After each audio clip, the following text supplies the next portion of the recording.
What if the Hanging Gardens of Babylon weren't located in Babylon at all? And what if they were nothing like the lush paradise described by ancient historians? It sounds pretty crazy, right? It's actually one of the most popular theories among historians today. They are considered one of the 7 ancient world wonders, yet we don't know for sure if they ever existed.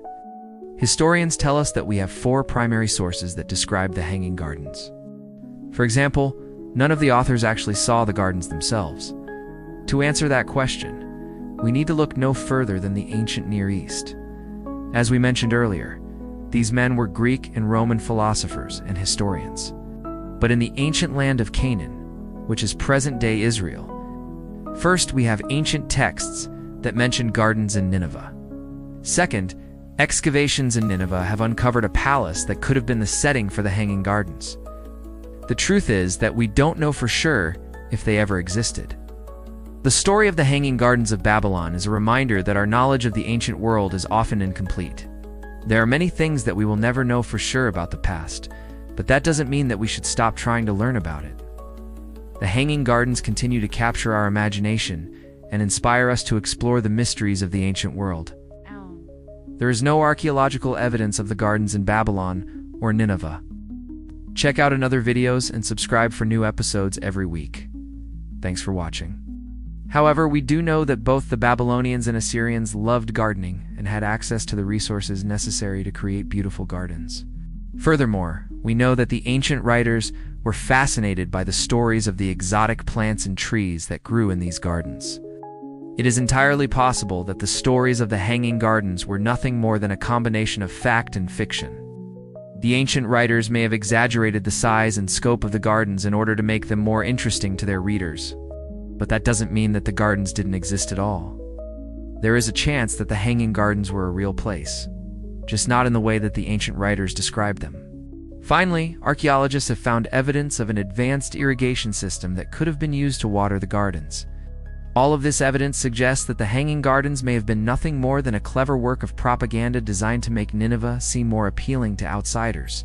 The Assyrians were known for their brutality, but they also knew how to put on a good show. By touting the beauty of their gardens, they may have hoped to attract merchants, diplomats, and even rival kings to their city. And it seems to have worked at least to some extent. If you think this sounds far-fetched, then get ready to hear the most shocking theory of all. Well, it turns out that these texts may have been written by people who were deliberately trying to spread propaganda for the Babylonians. The ancient Babylonians were also known for their love of gardening, and they took great pride in the beauty of their city. It is entirely possible that the stories of the Hanging Gardens were spread by Babylonian diplomats and merchants in order to make their city seem more appealing to outsiders. After all, if the Babylonians could create such a beautiful oasis in the middle of a desert, then surely they must be a prosperous and powerful people. Some historians believe that the Hanging Gardens were never in Babylon at all, but were instead located in the biblical city of Nineveh, which was the capital of the Assyrian Empire. Now, before you dismiss this idea as being too outlandish, consider the fact that the ancient Assyrians were known for their love of gardening. In fact, they are credited with creating the world's first botanical garden. Additionally, the Bible tells us that Nineveh was a huge city, even bigger than Babylon.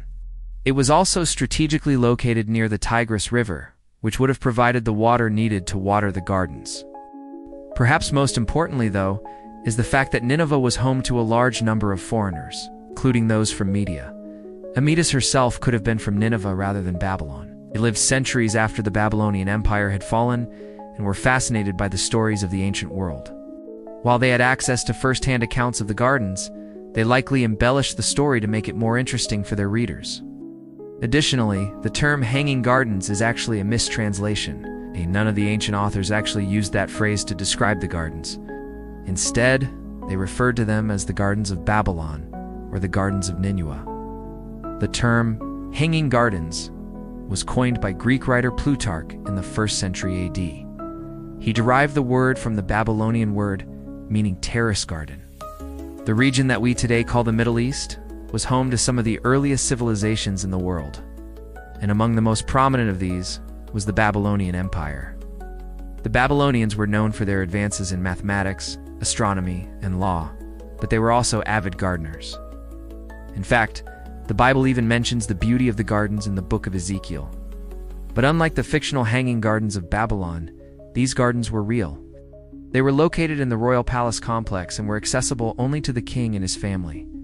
However, that doesn't mean that the stories didn't spread because trade routes passed right through Babylon. So it's quite possible that merchants and travelers made their way into the palace grounds and got a glimpse of the king's private gardens. It's also possible that some of the king's rivals tried to invade the city and may have seen the gardens firsthand. Either way, the stories of Babylon's beautiful gardens quickly spread throughout the ancient world and caught the attention of some famous writers.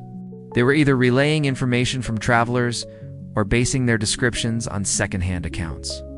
Additionally, none of the texts provide any specifics about when the gardens were built or how long they stood. This lack of concrete details has led many historians to question whether the gardens really existed at all. Some have even suggested that the Hanging Gardens were nothing more than a figment of the ancient writers' imaginations. These are ancient historians who lived between the 2nd century BC and the 2nd century AD. The first is Greek historian Herodotus, who traveled through Babylon around the year 450 BC. He wrote that the king had terraced the ground and planted trees and shrubs in a variety of containers. The water used to water the gardens came from the Euphrates River, which flowed right through the city. The second source we have is Greek philosopher Strabo, who lived between 64 BC and 24 BC. Strabo's account is very similar to that of Herodotus, but he also mentions the use of pumps to water the gardens. Third, we have Roman philosopher Pliny the Elder, who wrote in his book Natural History that the gardens were the only one of the 7 wonders that were artificial. Finally, we have Roman historian Diodorus Siculus, who provides the most detailed description of the gardens.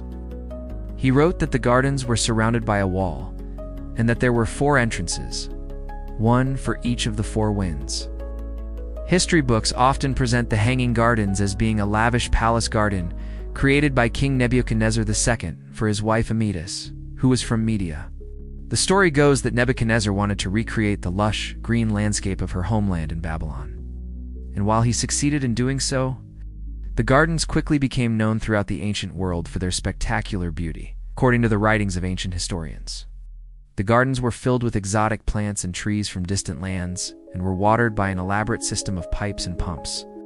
Visitors from all over the known world came to Babylon just to catch a glimpse of the Hanging Gardens.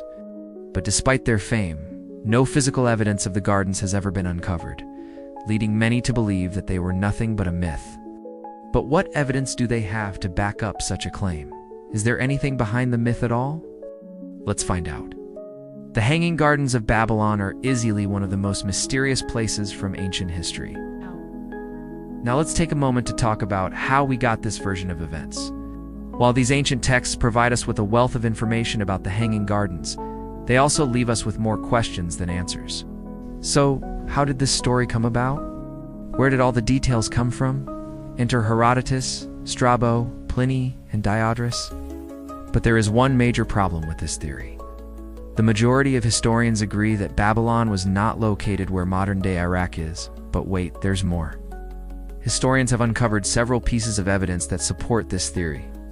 But what about the other evidence? What about the ancient texts that describe the Hanging Gardens as being in Babylon? So what do we really know about the Hanging Gardens? In the end, we may never know for sure what really happened.